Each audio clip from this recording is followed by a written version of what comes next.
বিসমিল্লাহির রহমানির রহিম। ক্যালকুলাস অন্তরীকরণ ৯.৫ অধ্যায়ে মোট ৪ নিয়মের অঙ্ক আছে। এই ৪ নিয়মের অঙ্ক থেকে একটি অঙ্ক বোর্ডে আসার সম্ভাবনা অনেক বেশি। অঙ্কগুলো একটু অ্যাবনর্মাল জাতীয় অঙ্ক এবং একটু ডিফারেন্ট। আমি তোমাকে অত্যন্ত সহজভাবে এই অঙ্কগুলো বুঝিয়ে দিব।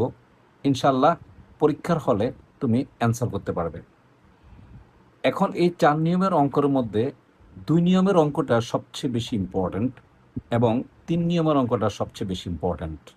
আমি প্রথমে ১ নম্বর অঙ্কটা করিয়ে দিব, তারপর ২ নম্বর এবং ৩ নম্বর অঙ্ক করে দেওয়ার সময় অত্যন্ত মনোযোগ সহকারে অঙ্ক ২টা দেখবে এবং পুরো ভিডিওটা ভালো করে দেখলে তুমি বোর্ডে পূর্ণ মার্কস পাবে। চলে আসি প্রথম অঙ্ক।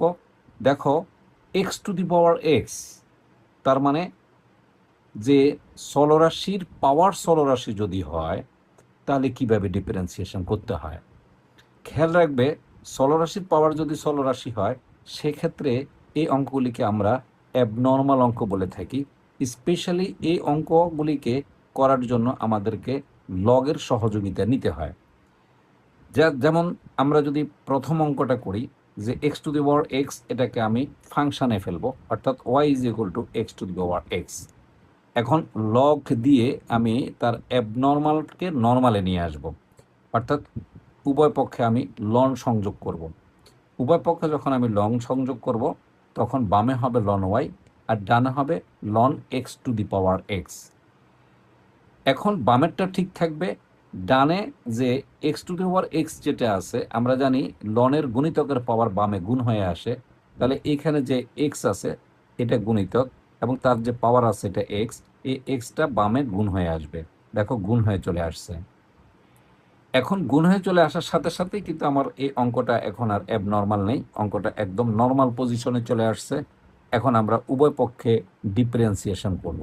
দেখো, বাম পক্ষে ডিফারেন্সিয়েশন চিহ্ন দিয়ে ডিফারেন্সিয়েশন করা হলো এবং ডান পক্ষে ডিফারেন্সিয়েশন চিহ্ন দিয়ে ডিফারেন্সিয়েশন করা হলো। তাহলে দেখো, বাম পক্ষের ডিফারেন্সিয়েশনটা যদি আমরা করি তাহলে যেহেতু এটা এক্স না ওয়াই, তাহলে আমরা ধরে নিচ্ছি মনে মনে এটা এক্স, তাহলে লন এক্সের ডিফারেন্সিয়েশন হলো 1/x অর্থাৎ 1/y। যেহেতু এটা এক্স না ওয়াই, তাহলে আমরা জানি এক্সের পরিবর্তে অন্য কিছু থাকলে তাকে আবার ডিফারেন্সিয়েশন করতে হয়। যেহেতু ওয়াই আছে তখন এই ওয়াইকে আবার আমরা ডিফারেন্সিয়েশন করলাম। এবার আসো ডান পাশে। ডান পাশে কিন্তু আমার ইউ এবং ভি অর্থাৎ গুণ সূত্র পড়ে গেছে, কারণ দুইটা চলরাশি গুণ অবস্থায় আছে। তাহলে প্রথম সূত্র অনুসারে, গুণ সূত্র অনুসারে এই এক্সকে আমরা বাইরে রাখলাম, লন এক্সকে ডিফারেন্সিয়েশন করলাম, প্লাস এবার লন এক্সকে বাইরে রাখলাম এবং এক্সকে আমরা ডিফারেন্সিয়েশন করলাম। এখন এই লন এক্সকে ডিফারেন্সিয়েশন করলে 1/x হয় এবং 1/xকে যদি আমরা কাটাকাটি দিই তাহলে এই যে 1 হয়। পাশাপাশি এই যে লন এক্স আছে আর এই 1কে যদি আমরা ডিফারেন্সিয়েশন করি তাহলে তার ফলাফল 1 হয়। তাহলে আফটার অল ডান পাশে কি দাঁড়ালো? ডান পাশে দাঁড়ালো 1 প্লাস এই যে লন এক্স, এটা ডান পাশে দাঁড়ালো। এখন আমরা এই dy/dxটা অর্থাৎ ddx/yটাকে আমরা ফলাফল হিসেবে নিয়ে আসব। যদি আমরা ddx/yকে আমরা বামে রাখি তাহলে 1/yটা যদি ডান পাশে চলে যায় তাহলে সেক্ষেত্রে y হিসেবে চলে যাবে, অর্থাৎ ভাগ আছে গুণ আকারে চলে যাবে। তাহলে এই যে ফলাফল তার সাথে ওয়াইটা গুণ থাকবে। এখন এই ওয়াইয়ের মানটা আমরা এখানে বসিয়ে দিব। তার মানে ওয়াইয়ের মান আমরা কি ধরছিলাম? x⁴x। আর বামেও আমরা ওয়াইয়ের মানটা বসাই দিব। তাহলে ddx x⁴x is equal two x⁴x into 1 plus loan x, এবং এটা আমাদের অ্যান্সার হবে। এই অঙ্কটাকে আমি দেখিয়ে দিলাম, এগুলিকে অ্যাবনর্মাল অঙ্ক বলা হয়। এই অ্যাবনর্মাল অঙ্কগুলো থেকে বোর্ডে একটা অঙ্ক আসে। এখন তুমি এই অঙ্কগুলিকে ফলো করে ডান পাশে দেখো লাল কালিতে আমি 7টা অঙ্ক দিয়ে দিছি। তুমি এই 7টা অঙ্ক তুমি নিজে ট্রাই করবে, প্র্যাকটিস করবে, এর মধ্যে থেকে একটা অঙ্ক তুমি পাবে। কোনো কারণে কোনো অঙ্ক যদি তুমি প্রবলেম ফিল করো বা অসুবিধা ফিল করো তাহলে তুমি ভিডিওর কমেন্ট সেকশানে তুমি কমেন্টস করে দিবে। কমেন্টস করার পর তোমার কমেন্টস অনুযায়ী আমি তোমাকে উত্তর পাঠিয়ে দিব তোমার ইনবক্সে, এবং যদি বুঝতে কষ্ট হয় পার্সোনালি আমি যোগাযোগ করলে তোমাকে বুঝিয়ে দেওয়ার চেষ্টা করব। এবার আসি আমরা নিয়ম 2। এর মধ্যে একটা কথা উল্লেখযোগ্য যে যদি আমার নিয়ম 1-এর মধ্য থেকে কোনো অঙ্ক আসে তাহলে স্পেশালি এখানে 3টে অঙ্ক ইম্পর্ট্যান্ট।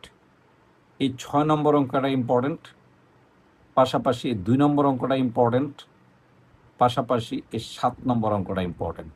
এই 3টে অঙ্ক ভালো করে করবে যেন কোনো ভুল না হয়। এবার আসো নিয়ম 2। দেখো এখানে কিন্তু আরও জটিল। এই যে চলরাশি, তার পাওয়ার চলরাশি, তার পাওয়ার চলরাশি। তাহলে দেখো আমরা যদি মজা করে বলি যে এই অঙ্কটা অ্যাবনর্মাল, তাহলে এই অঙ্কটা হবে মোস্ট অ্যাবনর্মাল।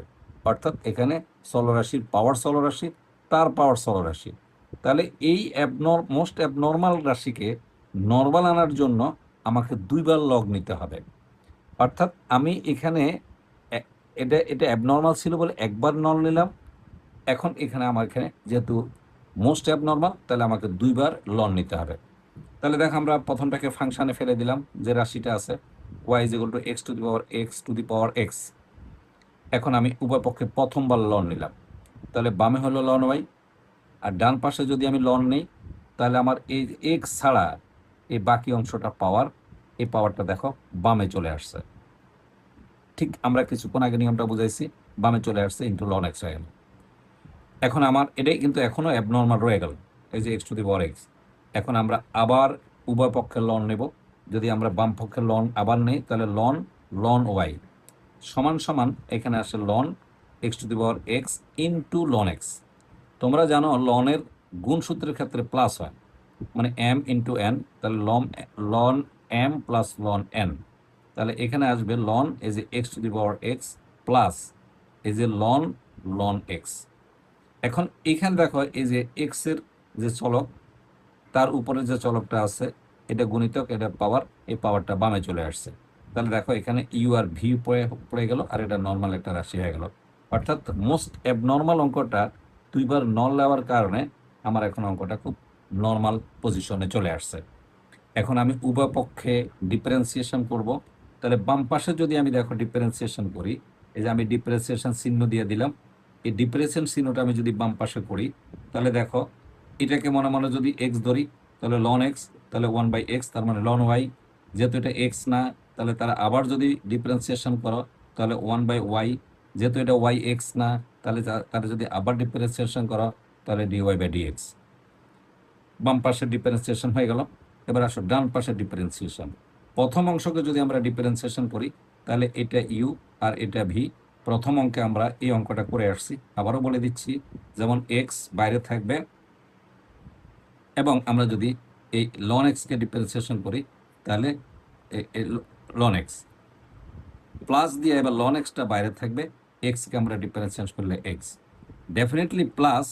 এখন এইটাকে যদি আমরা ডিফারেন্সিয়েশন করি তাহলে এটাকে আমি মনে মনে যদি এক্স কল্পনা করি তাহলে 1/ln x ইন্টু, আর যদি এই লন এক্সকে আবার করি তাহলে 1/x।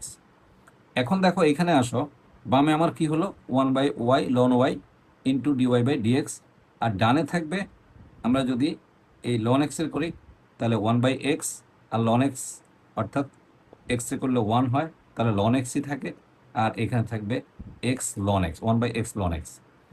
এখন আমরা এখানে কি করলাম, এই এক্স আর এক্স যদি কাটাকাটি চলে যায় তাহলে এই এতটুকু অংশে থাকে 1 + ln x plus 1/x ln x। এখন আমাকে কি করতে হবে, এই জিনিসটার মান বের করতে হবে। তাহলে আমি এই জিনিসটা এখানে বামে রেখে দিলাম, তাহলে ডানে এই জিনিসটা গুণ হয়ে যাবে। দেখো এই যে গুণ হয়ে গেছে, যে y ln y, এই যে y ln y গুণ হয়ে গেল, এবং দেখো সেকেন্ড ব্র্যাকেট দিয়ে বাকি অংশটা আমি লিখে নিলাম। এখন এখানে আমি শুধু ওয়ের মানটা বসাই দেব। এই ওয়ের মানটা বসাই দিলে আমার ফলাফল চলে আসবে, এই যে ওয়ের মান হলো x⁴x তার পাওয়ার x। এই যে লন ওয়াই, এই যে লন ওয়াইয়ের মান হলো আমরা এখানে পেয়ে গেলাম, দেখো loan Y x⁴x ln x, এই যে x⁴x ln x। আর অবশিষ্ট এখানে যে ফলাফলটা আসলো সেটা পুরো রাশিটাই সেকেন্ড ব্র্যাকেটের ভিতর থেকে গেল। এখন এখানে অ্যান্সার দিলেও তোমার অঙ্ক হয়ে যাবে, কিন্তু আমরা যদি খাতার সাথে রেজাল্ট মিলাইতে যাই তাহলে এখানে আমাকে এই যে লন এক্সটা আছে, এই লন এক্সটা জাস্ট ভিতরে ঢুকে দেওয়া হয়েছে, আর কিছুই না। নর্মাল কেস, একেবারে নর্মাল কেস, খুব সহজ সরল কেস, আমরা এটা বসা দিলাম এবং আমার অঙ্কটা হয়ে গেল। এই অঙ্কটা সবচেয়ে বেশি ইম্পর্টেন্ট, খুব গুরুত্ব সহকারে করবে। ভালোভাবে করবে। এবার আমরা আসি আমাদের 3 নম্বর স্টেপে চলে আসি, যে 3 নম্বর নিয়মে চলে আসি। এটা খুব সহজ অঙ্ক, একেবারে সহজ অঙ্ক। এখন এই যে সহজ অঙ্কটা আমরা করব, কিভাবে আমরা করব দেখো ভালো করে, যে এখানে দেখো খেয়াল করো, y is equal two x to the power x, তার পাওয়ার এক্স, তার পাওয়ার এক্স, তার পাওয়ার এক্স, এভাবে ইনফিনিটি পর্যন্ত আছে। এখন আমাকে প্রমাণ করতে হবে ডিডিএক্স ওয়াই সমান সমান y square divided by x minus x লন এক্স, এক্স ওয়াই লন এক্স। তো দেখো এখানে খুব সুন্দর একটা জিনিস, আমি সিকোয়েন্সটা ধরাই দিতে পারলেই অঙ্কটা শেষ। যেহেতু এটা ইনফিনিটিভ, তার মানে অসংখ্য এক্স আছে এখানে, তাহলে এই এইটাকে যদি আমি বাদ দেই, তাহলে বাকি অংশটাকেও কিন্তু আমি আবার ওয়াই বলতে পারি, একদম নির্দ্বিধায় ওয়াই বলতে পারি। তাহলে দেখো ওয়াই সমান, এই যে ওয়াই সমান সমান এই যে এক্স, যেহেতু এটা ইনফিনিটি পদ পর্যন্ত আছে, তাহলে একটা এক্স বাদ দিলে আমার তেমন কোনো ক্ষতি হবে না, বাকি অংশটুকুকে আমি ওয়াই বলতে পারি, তাহলে বাকি অংশটুকু ওয়াই। এখন একেবারে ইজি হয়ে গেল, অ্যাবনর্মাল অঙ্কের মতো ইজি হয়ে গেল। এখন আমরা উভয় পক্ষের লন নিলাম, এই যে লন ওয়াই সমান সমান এই পাশে লন নিলাম লন x to the power y, তাহলে ওয়াইটা বামে চলে আসবে, ওয়াই লন এক্স। এখন আমরা যদি উভয় পক্ষে ডিফারেন্সিয়েশন করি, এই যে উভয় পক্ষে ডিফারেন্সিয়েশন করলে এখানে ইউ আসবে আর এখানে ভি আসবে। তাহলে এখানে যদি, যেহেতু এটা এক্স না, তাহলে 1/y, যেহেতু এটা এক্স না, তাহলে ওয়াইকে আবার করতে হবে ডিওয়াই বাই ডিডিএক্স ওয়াই। এখানে এটা ওয়াইটা ইউ আর লন এক্সটা হলো বি, তাহলে ইউ ওয়াই বাইরে থাকবে আর এক্সকে আমরা ডিফারেন্সিয়েশন করব, আবার লন এক্সটা বাইরে থাকবে, ওয়াইকে আমরা ডিফারেন্সিয়েশন করব। তাহলে এই বাম পাশটা ঠিক আছে, এই ডান পাশে এটার মান 1 হয়, লন এক্সের মান 1/x হয়, তাহলে 1/x হয়, আর এটা থেকে যাবে, এটা কিছু করার থাকবে না, এটা নর্মাল রাশি। ডেফিনেটলি যদি আমরা এটাকে, যেহেতু আমার এই ডিডিএক্স ওয়াইটা এই পাশে আছে এই পাশে আছে, তখন এই পাশটা আর এই পাশটাকে আমি বামে নিয়ে আসলাম, আর এখানে এই যে y/x হয়ে গেল। এখন এই দুইটা রাশি থেকে আমি ডিডিএক্স ওয়াইটা কমন নিলাম, কমন নিলে এখান থেকে 1/y মাইনাস লন এক্স থাকে, তারপরে আমি এখানে লসাগু করলাম ওয়াই 1 মাইনাস ওয়াই লন এক্স। যেহেতু আমার এইটা ফলাফল, তাহলে আমি এটাকে যদি রেখে দিই, এটাকে যদি আমি ডান পাশে নিয়ে যাই, তাহলে ওয়াইটা উপরে গেলে ওয়াই স্কোয়ার হবে, আর এটা নিচে চলে আসবে, এই যে নিচে চলে আসছে। আর আমি যখনই এক্স দিয়ে গুণ করে দিলাম, তখন আমার কিন্তু প্রমাণ হয়ে গেল। এরপরের অঙ্কটা সবচেয়ে সুন্দর এবং খুব আনন্দের অঙ্ক, খুব মজা পাবা। দেখো এই যে ওয়াই ইজ ইকুয়াল টু বিশাল রুট সাইন এক্স প্লাস তার ভিতরে আবার বিশাল রুট সাইন এক্স প্লাস আবার তার ভিতরে বিশাল root sign x plus infinity পর্যন্ত।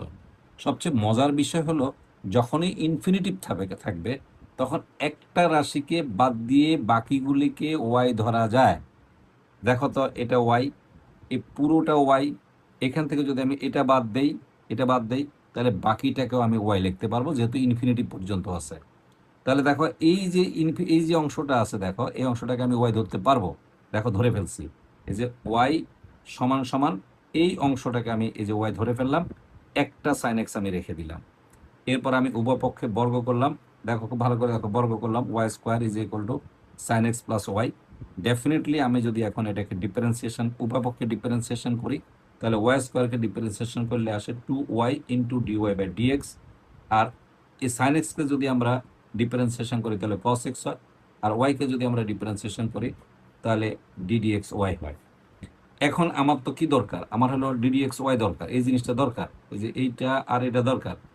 তাহলে আমি এই দুইটা রাশিকে বামে নিয়ে আসলাম, আর ডানে আমি কস এক্সটা রেখে দিলাম। এখন যখন আমি খেয়াল করো ভালো করে, ভালো করে খেয়াল করো, যখন আমি এখান থেকে এই ডিডিএক্স ওয়াইটা কমন নিলাম, এই যে দেখো কমন নিলাম, তখন এখানে থাকবে 2y মাইনাস 1 থাকবে সমান সমান cos x থাকবে। এখন আমি যদি ডিডিএক্স ওয়াইটা রেখে দেই, তাহলে এই জিনিসটা আমার ডান পক্ষে ভাগ হয়ে বামে নিচে চলে যাবে, এবং তাতে আমার প্রমাণ হয়ে যাবে। আর একটা মাত্র অঙ্ক থাকে, এই অঙ্কটা তোমার জন্য রেখে দিলাম, এটা তুমি নিজে করবে, এই অঙ্ক দুটাকে ফলো করে এই অঙ্কটা তুমি নিজে করবে। আশা করি এই 4টা অঙ্ক থেকে বা এই নিয়মের অঙ্ক থেকে একটা অঙ্ক বোর্ডে আসলে তুমি পারবে। আর সর্বশেষ কথা বলি, আমি ক্লাসটা নিলাম, কেমন লাগলো কমেন্টসে জানাবে। পাশাপাশি যদি কোনো সমস্যা থাকে সেটা তুমি কমেন্টসে লিখে দিলে আমি সমাধান করার চেষ্টা করব। অনেক ধন্যবাদ।